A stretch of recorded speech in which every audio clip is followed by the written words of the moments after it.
Hello friends and welcome to Parks Crafty Creations. I'm your host Brian Parks. Thanksgiving is just around the corner, and if you're anything like me, you've probably got a casserole, pie, or two that need to make the trip to someone else's kitchen. So, this week we're sewing up the perfect project to help with that. A quilted casserole or pie carrier that's sturdy, reversible, and pretty enough to show off at the dinner table.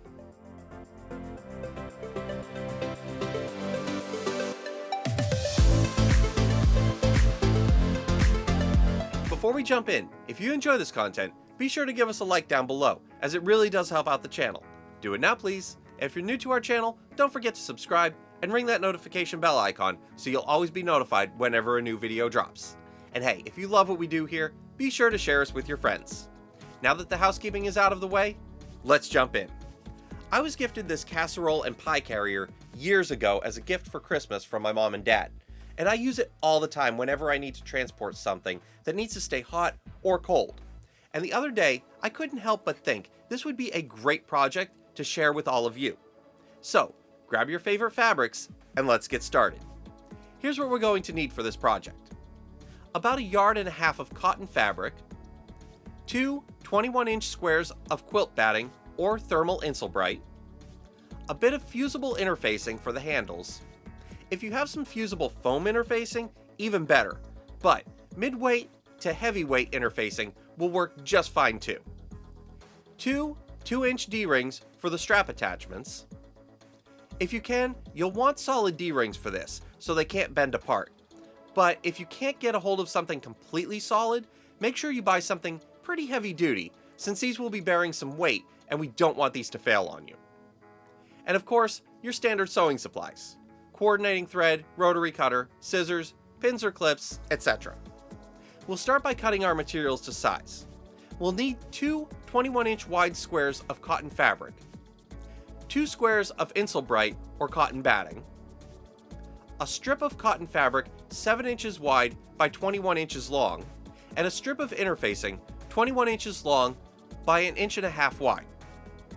2 pieces of cotton fabric 4 inches long by 7 inches wide, and 2 cuts of interfacing 4 inches long by 1.5 inches wide.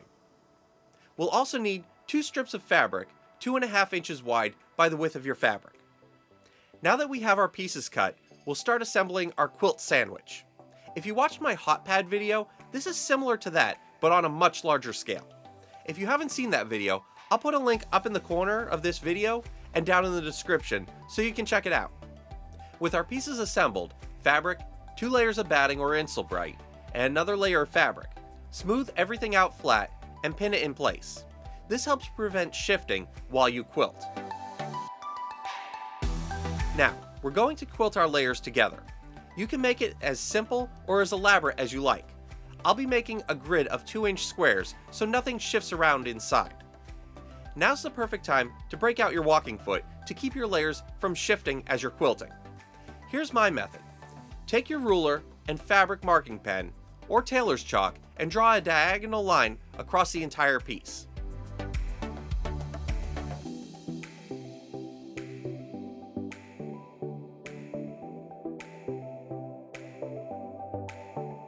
Then, turn your ruler the opposite direction and do the same. This will give you a perfect 45-degree X to guide your first stitch line for both directions.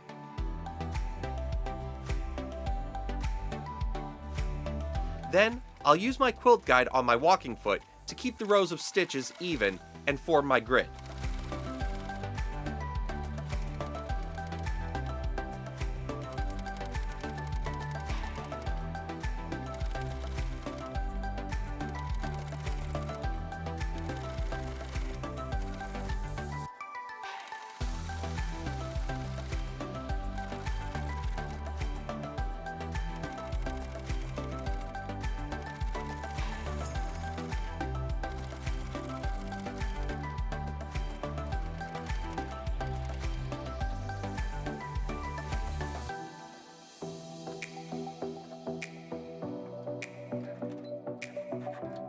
Now that everything is quilted and stitched together, use your rotary cutter and ruler to square off all the edges and trim everything up. For mine, I'm going to trim my piece down to about 20 inches square.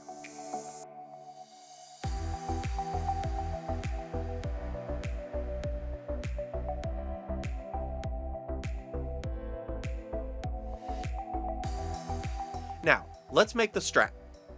This one's going to have some stabilizer inside to give it a little extra structure.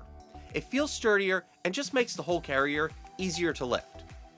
Take your 21" by 7" strip of fabric and attach your interfacing. Then, fold it in half lengthwise, wrong sides together. We'll give it a press, then open it back up before folding each side into the center fold and giving it another press.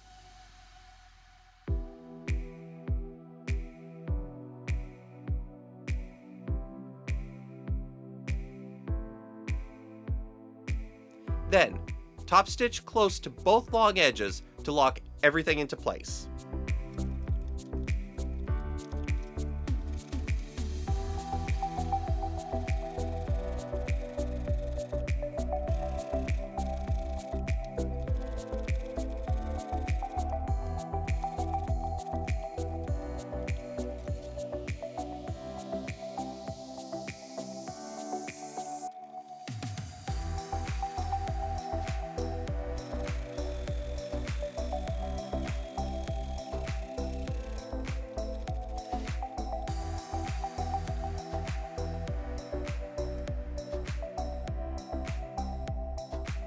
Now, let's attach the handle to the body of our carrier. Our ends will overlap the corners a bit, and that's what we want.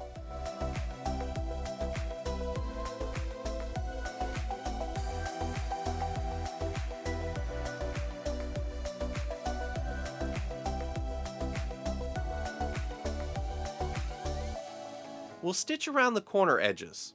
Then we'll sew a box X stitch to secure the handle in place and support the weight of whatever we'll be carrying. We'll repeat this process on the other side of our carrier to finish attaching the handle.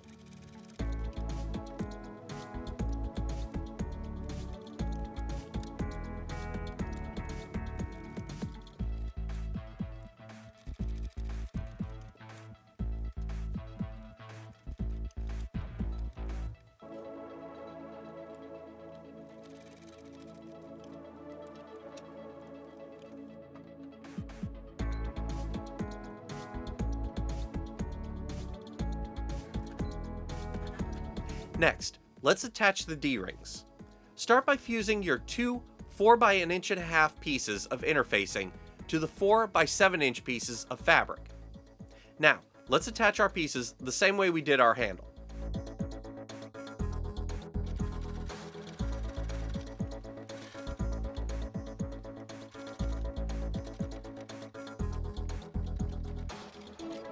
We'll slip the D-ring on and stitch the ends closed.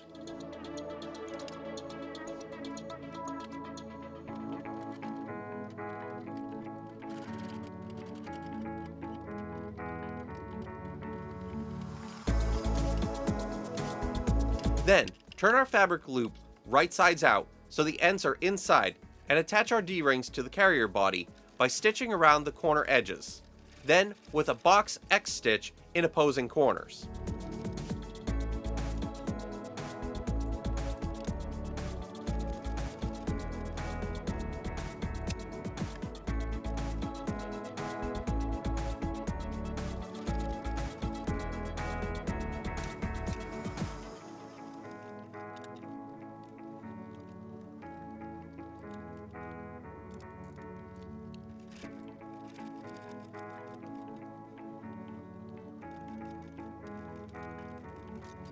These corners carry all of the weight when you lift the dish, so you'll want them to be really strong.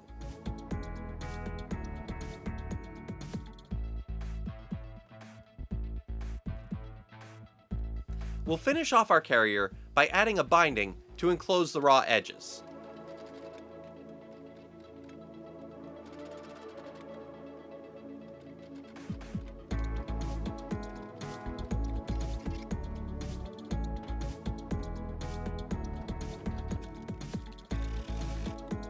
Give your entire carrier one last press to smooth out any wrinkles and make those seams nice and crisp.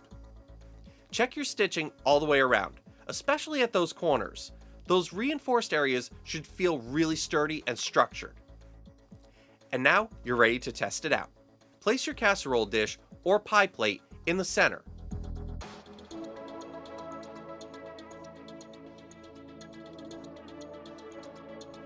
slip the strap through both D-rings on the opposite corners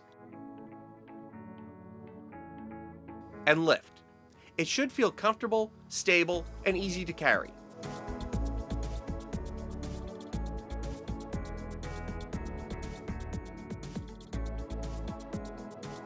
If you want to change up the look, flip it inside out.